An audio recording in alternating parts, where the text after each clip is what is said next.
Dr Jane Bourke. I'm a senior lecturer in economics at Cork University Business School, and I'm involved in a project on workplace mental health promotion and productivity, and recently published the Healthy Workplace Ireland report. Okay, well, what we have found is that mental health absenteeism is a growing challenge for employers, and they're reporting that they're seeing more mental health absenteeism in the last 12 months, so since we collected the data. They're also reporting large proportions of presenteeism as well, so when people attend work but are unwell.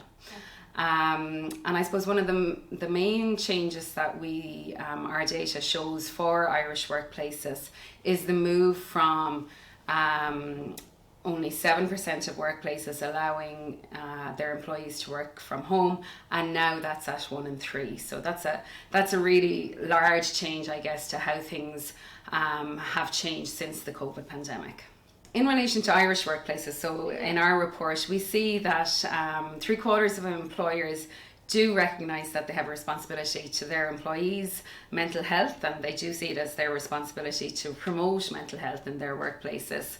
However, in terms of having practices in place, we don't see that translate in exactly the same way. So, for example, 1 in 3 firms have a mental health lead. 1 in 10 firms have a mental health champion, so an employee who champions mental health in the workplace. And only 1 in 5 actually have a budget dedicated to supporting mental health.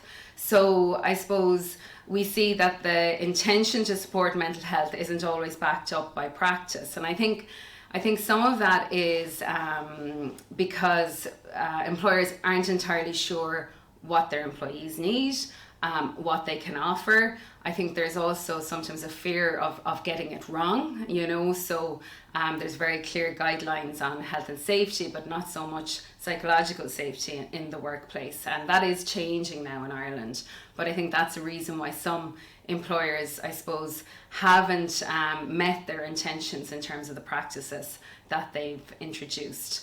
We know that practices to promote mental health and physical health in the workplace generally have positive results, but it's not always I suppose consistent across workplaces. So something that might work in one sector doesn't necessarily translate into another sector. And another thing, I suppose, is a lot of the time when within the literature, when the studies are undertaken, it's to study a particular intervention within a particular workplace. And it's often as a result of, kind of a reactive practice. So there has been some trauma experienced, or there's particular issues within the workforce in relation to bullying or stress, and they've reacted in that way. So you're looking at something that there's a very specific context to as well. We need sustainable workplaces. We need our workers to be well and to work well, etc., to see productivity to increase, etc.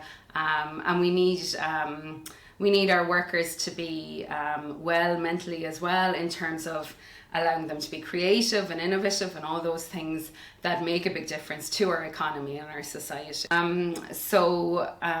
With the UK data that I'm using, we collected data at the beginning of the pandemic, just before it started, and we've collected annual data going over time. And we find that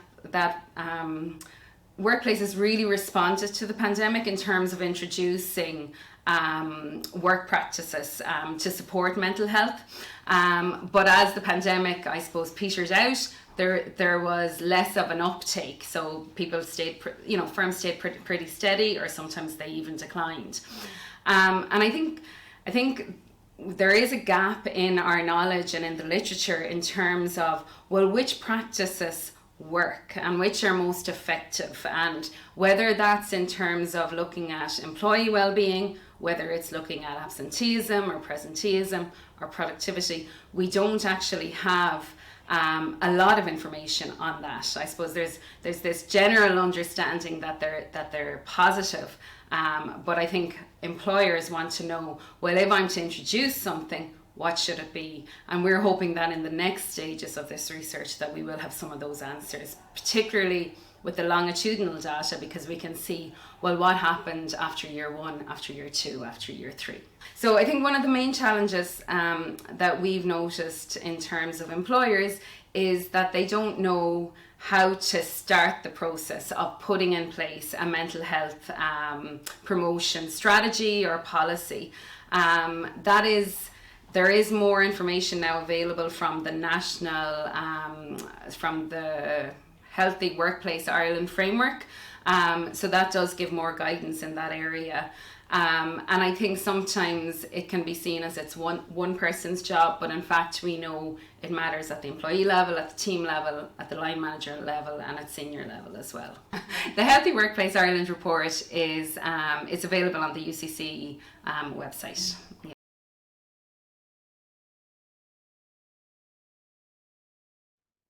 Hi, my name is Dermot Mullally, and I'm the Joint Programme Lead along with Dr Stacey Cahill on the MA in Leadership and Workplace Health and Wellbeing in TUS Midlands Midwest.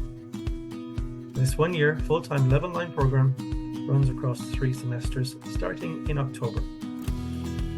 Taught modules include workplace wellbeing, health promotion, strategic planning, project management, leading change in the workplace, and research methods. In semester 3, our students complete and submit a piece of independent research. Planning and work for this begins in semester 1, and with the support and help from a supervisor, the students complete a research thesis on a topic that they choose.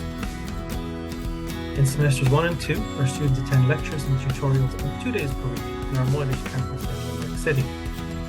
This condensed teaching programme gives our students the freedom to continue working and studying at the same time. Our graduates are highly qualified to fulfill roles in the modern workplace, often in human resources or occupational safety and health, working as workplace health coordinators, health promotion managers, culture change managers, or as wellbeing champions. Several of our graduates are now running their own consultancy businesses, advising multinational companies, SMEs, schools and colleges and public sector organisations on how to embed health and wellbeing into the strategic plans, policies, culture and day-to-day running of these organisations. If you'd like to find out more information about the programme, check out Healthy Work TUS on Instagram and X, or click on the link to the course page below.